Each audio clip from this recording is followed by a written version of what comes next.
శ్రీ గురుభ్యో నమః. హిమాలయన్ భక్తి టీవీ ప్రేక్షకులకు నమస్కారం. 9వ రోజు పారాయణము. పూర్వోక్త ఉద్భూత పురుషునికి అంగీరసుడిలా ఉపదేశిస్తున్నాడు.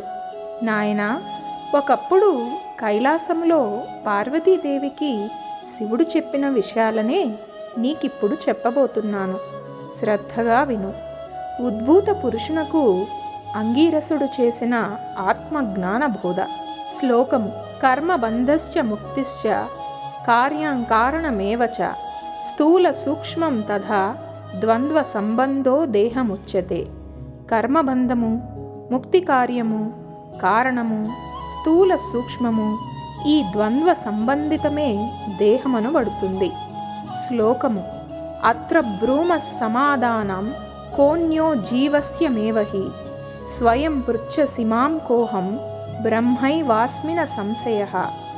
జీవుడంటే వేరెవరూ కాదు, నీవే అప్పుడు నేనెవర్ని అని నిన్ను నువ్వే ప్రశ్నించుకుంటే నేనే బ్రహ్మనై ఉన్నాను, అది నిశ్చయము అనే సమాధానమే వస్తుంది. పురుష ఉవాచ. అంగీరస, నీవు చెప్పిన వాక్యార్థ జ్ఞానము నాకు తట్టడం లేదు. నేనే బ్రహ్మను అనుకోవడానికై బ్రహ్మ అనే పదార్థం గురించి తెలిసి ఉండాలి కదా. ఆ పదార్థ జ్ఞానం కూడా లేనివాడనైన నాకు మరింత వివరముగా చెప్పమని కోరుతున్నాను. అంగీరస ఉవాచ. అంతఃకరణానికి, తద్వ్యాపారాలకి, బుద్ధికి సాక్షి సత్ చిత్ ఆనందరూపీ అయిన పదార్థమే ఆత్మ అని తెలుసుకొనుము. దేహము కుండవలే రూపాధివత్గా ఉన్న పిండశేషము. ఆకాశాది పంచభూతాల వలన పుట్టినది అయిన కారణముగా ఈ శరీరము ఆత్మేతరమైనదే తప్ప ఆత్మ మాత్రము కాదు. ఇదే విధంగా ఇంద్రియాలు గాని, అగోచరమైన మనస్సు గాని, అస్థిరమైన ప్రాణము గాని ఇవేవీ కూడా ఆత్మ కాదు అని తెలుసుకో. దేని అవతలనైతే దేహేంద్రియాదులన్నీ భాసమానులవుతున్నాయో అదే ఆత్మగా తెలుసుకొని ఆ ఆత్మ పదార్థమే నేనే ఉన్నాను అనే విచికిత్సని పొందు. ఏ విధంగానైనా అయస్కాంతమణి తాను ఇతరుల చేత ఆకర్షింపబడకుండా ఇనుమును తానాకర్షిస్తుందో అదేవిధంగా తాను నిర్వికారి అయి బుద్ధ్యాదులను సైతం చలింపచేస్తున్నదే దానిని ఆత్మవ్యాచమైన నేనుగా గుర్తించు. దేని సాన్నిధ్యం వలన జడాలైన దేహేంద్రియ మనఃప్రాణులు భాసమానులవుతున్నాయో అదే జనన మరణ రహితమైన ఆత్మగా భావించు.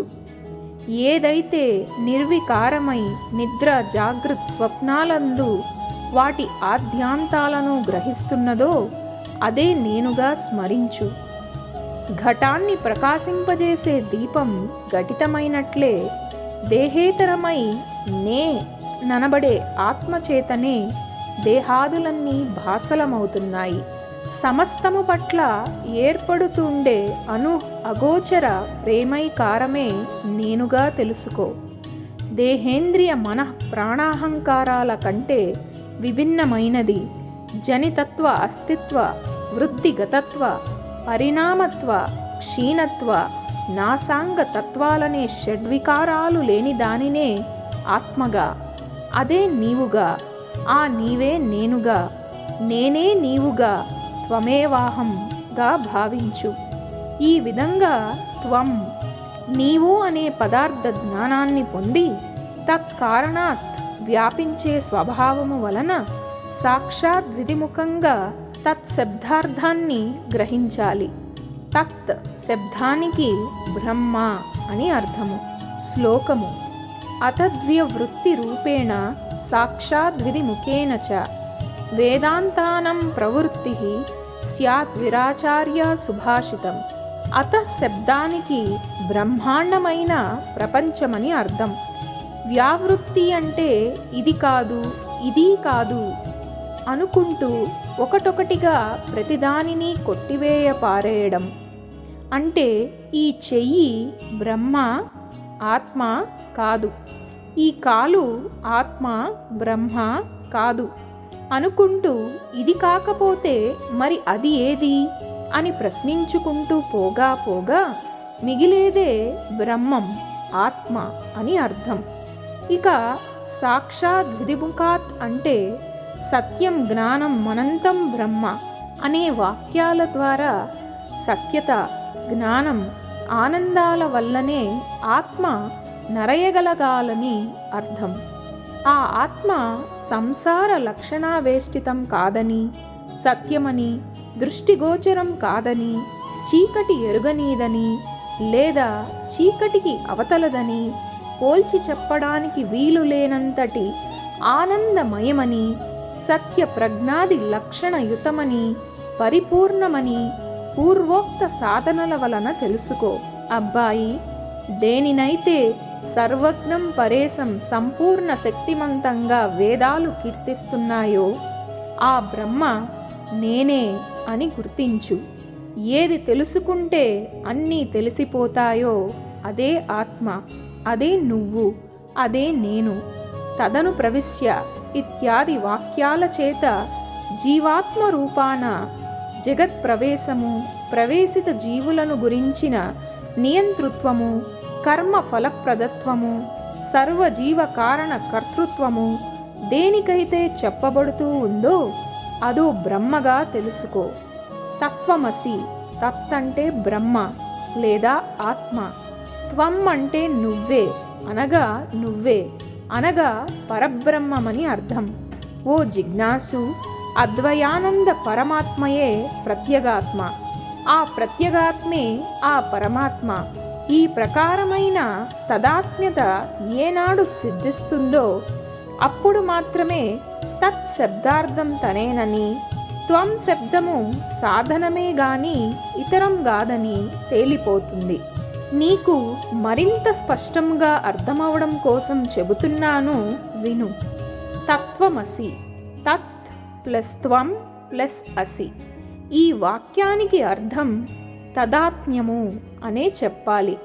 ఇందులో వాక్యార్థాలైన కించిజ్ఞత్వ, సర్వజ్ఞాత, విశిష్టులైన జీవేశ్వరులను ప్రక్కనబెట్టి లక్ష్యార్థాలైన ఆత్మలనే గ్రహించినట్లయితే తదాత్మ్యము సిద్ధిస్తుంది. ముఖ్యార్థవేద శంక కలిగితే లక్షణావృత్తిని ఆశ్రయించాలి. అందులో భాగలక్షణ అనే దాని వలన ఇది సాధింపబడుతూ ఉంది. ఉదాహరణ, సోయం దేవదత్తః ఆత్మసంపన్నః అహం బ్రహ్మాస్మి అనే వాక్యార్థబోధ స్థిరపడే వరకు కూడా శమదమాది సాధన సంపత్తితో శ్రవణ మనదికాలను ఆచరించాలి. ఎప్పుడైతే శృతి వల్లనో గురు కటాక్షము వలనో తదాత్మ్య బోధ స్థిరపడుతుందో అప్పుడీ వర్తమాన సంసార లంపటము దానికదే పుటుక్కున తెగిపోతుంది. అయినా కొంతకాలము ప్రారబ్ధ కర్మ పీడిస్తూనే ఉంటుంది. అది కూడా క్షయమవడంతో పునరావృత్తి రహితమైన స్థాయిని చేరుతాము. దానినే ముక్తి, మోక్షము అంటారు. అందువల్ల ముందుగా చిత్తశుద్ధి కోసం కర్మిష్ఠులుగా ఉండి తత్ఫలాన్ని దైవార్పణము చేస్తుండడం వలన ప్రారబ్ధాన్ని అనుసరించి ఆ జన్మలోనే గాని ప్రారబ్ధ కర్మఫలము అధికమైతే మరుజన్మలోనైనా వివిధ మోక్ష విద్యాభ్యాసపరులై జ్ఞానులై కర్మ బంధాల్ని త్రెంచుకొని ముక్తులవుతారు. నాయన, బంధించేవి ఫలవాంఛిత కర్మలు, ముక్తినిచ్చేవి ఫల పరిత్యాగ కర్మలు అని ఆపాడు అంగీరసుడు. అంగీరసుడు చెప్పింది వినిన ఉద్భూత పురుషుడు కర్మయోగాన్ని గురించి ప్రశ్నించడంతో అంగీరసుడిలా చెబుతున్నాడు. చక్కటి విషయాన్ని అడిగావు, శ్రద్ధగా విను. సుఖ దుఃఖాది ద్వంద్వాలన్నీ దేహానికే గాని తదతీతమైన ఆత్మకు లేవు.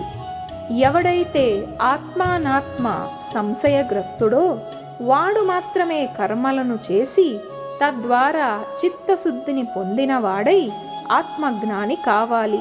దేహధారి అయిన వాడు తన వర్ణాశ్రమ విద్యుక్తాలైన స్నాన శౌచాదిక కర్మలను తప్పనిసరిగా చేసి తీరాలి. శ్లోకము: స్నానేన రహితం కర్మ హస్తిభుక్త కపిత్తవత్ ప్రాతఃస్నానం ద్విజాతీనం శాస్త్రం చ శృతి శోధితం. స్నానము చేయకుండా చేసే ఏ కర్మ అయినా సరే ఏనుగు తినిన వెలగపండులా నిష్ఫలమే అవుతుంది.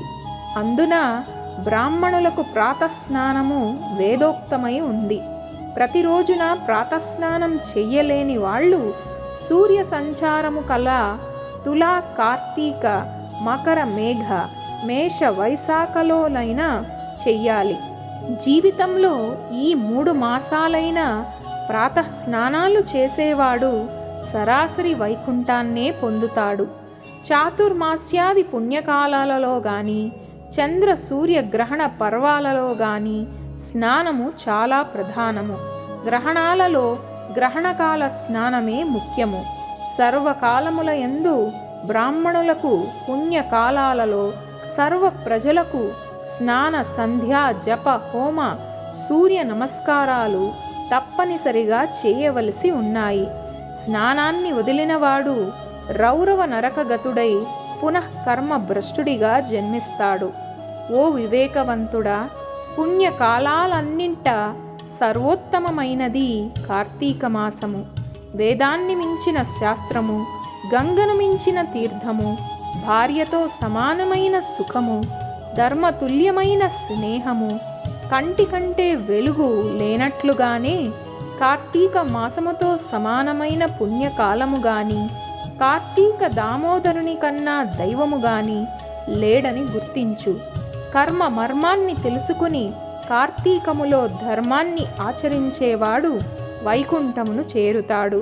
నాయనా, విష్ణువు లక్ష్మీ సమేతుడై ఆషాఢ శుక్ల దశమ్యంతంలో పాలసముద్రాన్ని చేరి నిద్రామిషతో శయనిస్తాడు. పునః హరిబోధిని అనబడే కార్తీక శుక్ల ద్వాదశి నాడు నిదురలేస్తాడు. ఈ నడుమ 4 మాసాలనే చతుర్మాస్య వ్రతము అంటారు. విష్ణువునకు నిద్రా సుఖప్రదమైన ఈ 4 నెలలు కూడా ఎవరైతే హరిధ్యానమును, పూజలను చేస్తూ ఉంటారో వాళ్ళ పుణ్యాలు అనంతమై విష్ణులోకాన్ని పొందుతారు. ఈ విషయమై ఒక పురాణ రహస్యాన్ని చెబుతాను విను. ఒకానొక కృతయుగంలో విష్ణువు లక్ష్మితో సహా వైకుంఠ సింహాసనాన్ని అలంకరించి ఉండగా నారదుడు అక్కడకు వెళ్ళి వారికి మ్రొక్కి, హే శ్రీహరి, భూలోకంలో వేదవిధులు అడుగంటాయి. జ్ఞానులు సైతం గ్రామ్య సుఖాలకు లోనైపోతున్నారు. ప్రజలంతా వికర్ములై ఉన్నారు. వారెలా విముక్తులవుతారో తెలియక నేను దుఃఖితుడవుతున్నాను అని విన్నవించాడు. నారదుని మాటలను విశ్వసించిన నారాయణుడు సతీ సమేతుడై వృద్ధ బ్రాహ్మణ రూపధారి అయి తీర్థక్షేత్రాదులలోనూ బ్రాహ్మణ పరిష్పటత పట్నాలలోనూ పర్యటించసాగాడు. కొందరు ఆ దంపతులకు అతిథి సత్కారాలు చేశారు. కొందరు హేళన చేశారు. ఇంకొందరు లక్ష్మీనారాయణ ప్రతిమలను పూజిస్తూ వీళ్ళని తిరస్కరించారు. కొందరు అభక్ష్యాలను, పాపాచరణులని చూసిన శ్రీహరి ప్రజోద్ధరణ చింతనా మానసుడై చతుర్భుజాలతో, కౌస్తుభాది ఆభరణాలతో యథారూపాన్ని పొంది ఉండగా జ్ఞానసిద్ధుడనే ఋషి తన శిష్యగణ సమేతముగా వచ్చి ఆయనని ఆరాధించాడు. అనేక విధాలుగా స్తుతించాడు. 9వ రోజు నాటి పారాయణము సమాప్తము. ఓం నమః శివాయ. ఓం నమో భగవతే వాసుదేవాయ.